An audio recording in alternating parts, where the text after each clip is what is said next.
Hi friends, ಇವತ್ತು ಬೇಳೆ ಮತ್ತು ದಂಟು ಸೊಪ್ಪಿಂದು ದಾಲ್ ಮಾಡೋಣ ಅಂತ ಅಂದ್ಕೊಂಡಿದ್ದೀವಿ.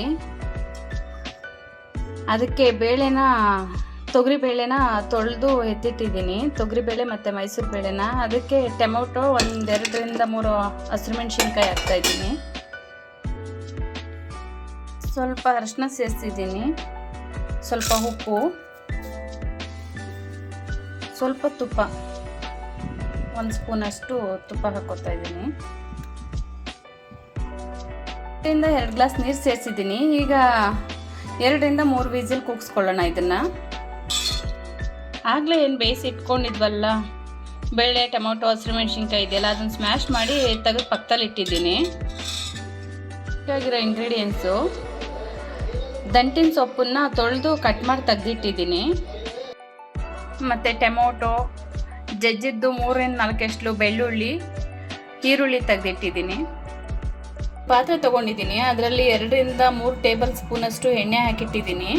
ಅದಕ್ಕೆ ಸ್ವಲ್ಪ ಬಟರ್ ಹಾಕಿದ್ದೀನಿ.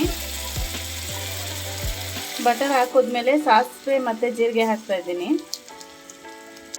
ಎಣ್ಣೆ, ಸಾಸಿವೆ, ಜೀರಿಗೆ ಹಾಕಿಬಿಟ್ಟು ಅದರಲ್ಲಿ ಜಜ್ಜಿಟ್ಕೊಂಡ ಬೆಳ್ಳುಳ್ಳಿ, ಈರುಳ್ಳಿ, ಟೊಮೊಟೊ ಹಾಕಿ ಮಿಕ್ಸ್ ಮಾಡ್ತಾಯಿದ್ದೀನಿ. ಅದು ಬ್ರೌನ್ ಕಲರ್ ಬರೋವರೆಗೂ ಸ್ವಲ್ಪ. ಇದರಲ್ಲಿ ಸ್ವಲ್ಪ ಉಪ್ಪು ಹಾಕ್ತಾಯಿದ್ದೀನಿ, ಸ್ವಲ್ಪನೇ, ಯಾಕಂದರೆ ಆಗಲೇ ಬೇಳೆ ಬೇಯಿಸ್ಕೊಳ್ಳುವಾಗ ಹಾಕಿದ್ದೀನಿ. ಸ್ವಲ್ಪ ಉಪ್ಪು,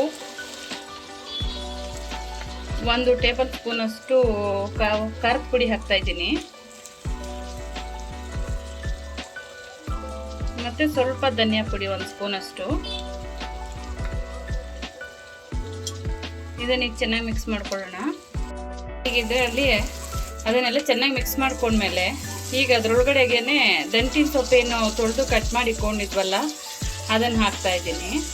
ಇದನ್ನು ಚೆನ್ನಾಗಿ ಸ್ವಲ್ಪ ಬಾಡಿಸ್ಕೊಳ್ಳೋಣ, ಸಾಫ್ಟ್ ಆಗೋವರೆಗೂ. ಆ ದಂಟಿನ ಸೊಪ್ಪು ಸೇರಿಸಿದ್ಮೇಲೆ ಅದು 2 ರಿಂದ 3 ನಿಮಿಷ ಆಗಿದೆ, ಈ ಥರ ಆಗಿದೆ. ಇನ್ನೂ ಒಂದು 5 ನಿಮಿಷದವರೆಗೂ ಲೋ ಫ್ಲೇಮಲ್ಲಿಟ್ಟು ಚೆನ್ನಾಗಿ ಸ್ವಲ್ಪ ಬಾಡಿಸ್ಕೊಳ್ಳೋಣ. ಇದನ್ನ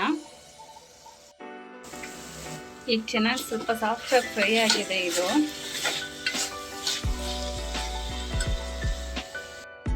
ಈಗ ಇದಕ್ಕೆ ಸ್ವಲ್ಪ ಕೊತ್ತಂಬರಿ ಸೊಪ್ಪು ಸೇರಿಸ್ಕೊತಾ ಇದ್ದೀನಿ. ಆಗಲೇ ಏನು ಬೇಯಿಸಿ ಇಟ್ಕೊಂಡಿದ್ವಲ್ಲ ಬೇಳೆ, ಟೊಮೊಟೊ, ಅದನ್ನೆಲ್ಲ ಈಗ ಇದರಲ್ಲಿ ಮಿಕ್ಸ್ ಮಾಡ್ತಾ ಇದ್ದೀನಿ. ಈಗ ಇದನ್ನು 5 ರಿಂದ 10 ನಿಮಿಷ ಚೆನ್ನಾಗಿ ಬೇಯಿಸ್ಕೊಂಡ್ರೆ ದಾಲ್ ರೆಡಿ ಆಗುತ್ತೆ.